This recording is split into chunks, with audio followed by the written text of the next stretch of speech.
Hola, muy buenas, soy el doctor Iván Fernández Vega, vuestro profesor de la asignatura de neuropatología. Hoy vamos a ver el tema 7, es un tema realmente interesante porque vamos a ver enfermedades muy prevalentes, como son enfermedades desmielinizantes y otras enfermedades dismielinizantes que son más raras, pero muy complejas, muchas veces de diagnosticar. Hemos estructurado la clase en estos dos grupos y vamos a empezar por las enfermedades desmielinizantes. Bueno, la misma palabra lo dice, ¿no? Las enfermedades desmielinizantes son normalmente un proceso adquirido y al final lo que ocurre es que hay una alteración de la mielina, se pierde la mielina y se conserva el axón. Al final lo que ocurre es una disfunción axonal porque conduce a menos velocidad, ¿no? Al fin y al cabo lo que producen las enfermedades desmielinizantes es la pérdida de la mielina alrededor del axón. Ahí lo veis, cómo se va perdiendo. Además, lo podemos ver a nivel microscópico utilizando técnicas especiales con un corte semifino, con un ultramicrotomo, y vemos ahí cómo los axones se rodean de la mielina y en este caso patológico, pues no tienen apenas mielina. La clasificación, bueno, pues no es universal, pero hemos hecho esta. Hay enfermedades de origen multifactorial, como son la esclerosis múltiple, esto es decir que no sabemos por qué se produce la esclerosis múltiple. Hay de origen infeccioso, como es la leucoencefalopatía multifocal progresiva, que es también una enfermedad desmielinizante, y luego otras asociadas a déficit vitamínicos, como es el caso de la degeneración combinada subaguda, o también alteraciones metabólicas, como es la mielinosis centralpontina. Como os dije, no es una clasificación universal, puesto que, por ejemplo, la leucoencefalopatía multifocal progresiva también es una enfermedad que se suele explicar dentro del apartado de enfermedades infecciosas, o por ejemplo la degeneración combinada subaguda, pues es una enfermedad que se suele explicar también dentro de los déficits vitamínicos, ¿no?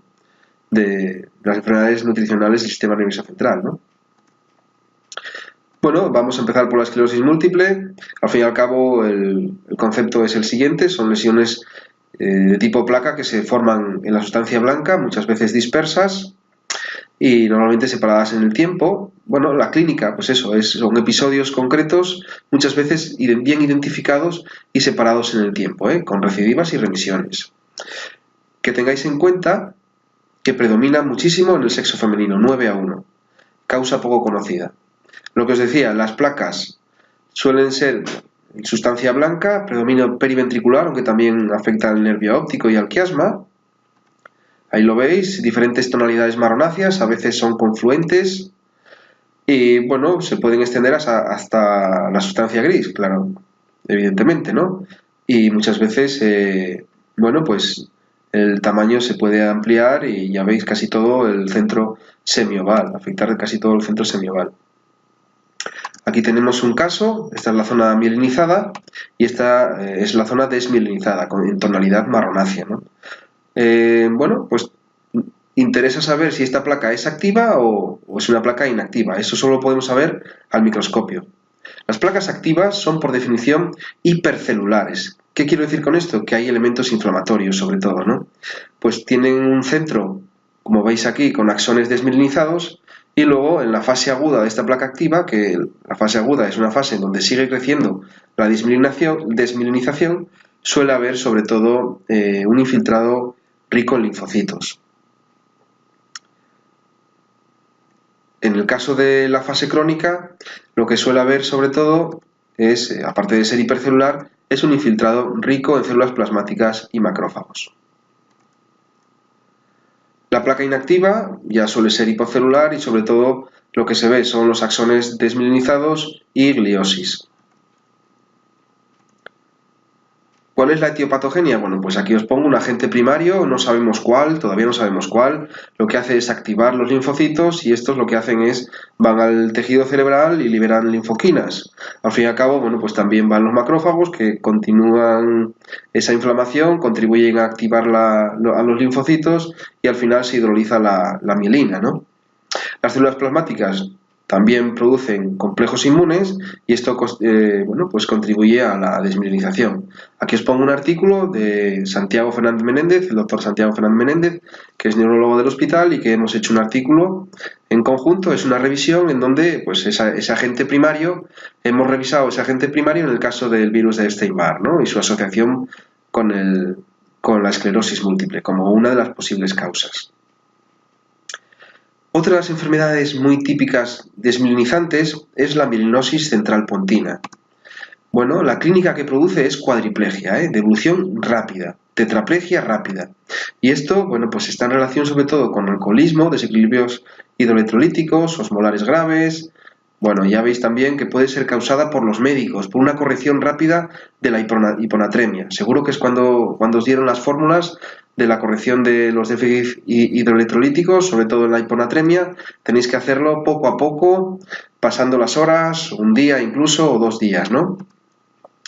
Porque si no se produce una desmielinización que lo que hace es preservar los axones pero pierde la mielina y al final esto queda sobre todo limitada al puente, ¿no? Aquí vemos en un croquis cómo se vería y luego en un caso del hospital, un caso ya estudiado, pues esta desmielinización en el centro del puente.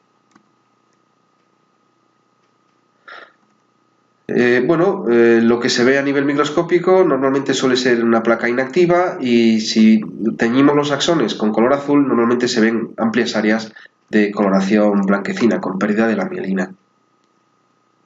En este caso estábamos tiñendo la mielina, ¿no?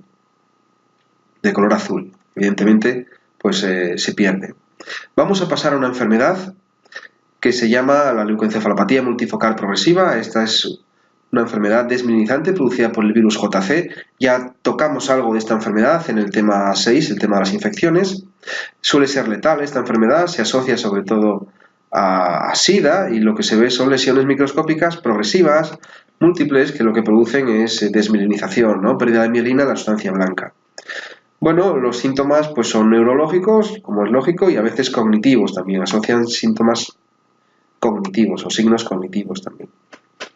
Bueno, a nivel microscópico lo que vemos son esas inclusiones de predominio nuclear, inclusiones eosinófilas en los oligodendrocitos, con hipertrofia de los mismos, aparte que, bueno, tiene unas formas mucho más grandes. Este es uno infectado y aquí vemos uno que, bueno, puede no estar infectado, es más pequeño. Este seguro que no está infectado, este puede estar infectado porque tiene un aspecto similar a este, pero por ejemplo este no está infectado, fijaros qué grande, se hacen hipertróficos. Y luego vemos otras zonas también de neuronofagia, movilización de la microglía y también reacción de los astrocitos, Ahí lo veis. Bueno, hacemos un anticuerpo anti-CD68 para ver esa movilización microglial y vemos que está prácticamente todas estas zonas, bueno, pues perdiendo la mielina. Como os digo, la mielina la teñimos con una tinción que la marca de color azul y estas zonas blanquecinas pues es desmielinización. El anticuerpo para reconocer el virus es el anti-SV40. ¿Lo veis?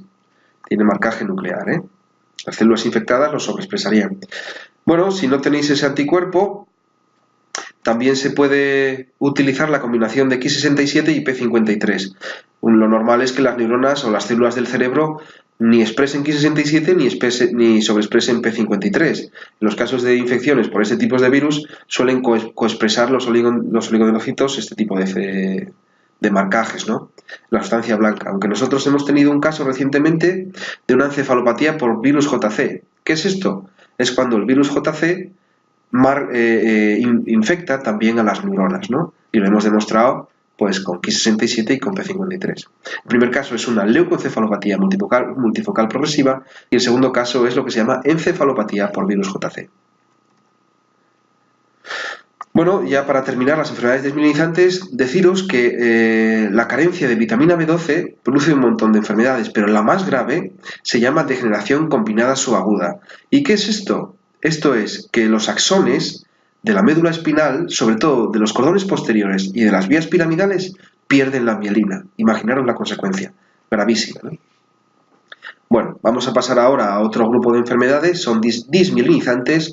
Estas enfermedades principalmente tienen un componente genético. Las que vimos antes, las desmielinizantes, son adquiridas por algún agente, muchas veces no sabemos cuál, pero en este caso las dismielinizantes suelen ser congénitas, ¿vale? Con origen genético, y la mielina lo que ocurre es que está mal formada. Se llaman leucodistrofias, ¿no?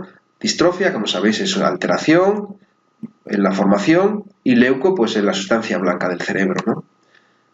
Ahí lo veis, lo que ocurre, pues eso es, se pierde la sustancia blanca, se ven tonalidades marronáceas, y al fin y al cabo, bueno, pues lo que se ve es que el axón se rodea de una mielina mal formada. Ahí lo veis, se puede ver con estas tinciones y con el corte de semifino que se llama.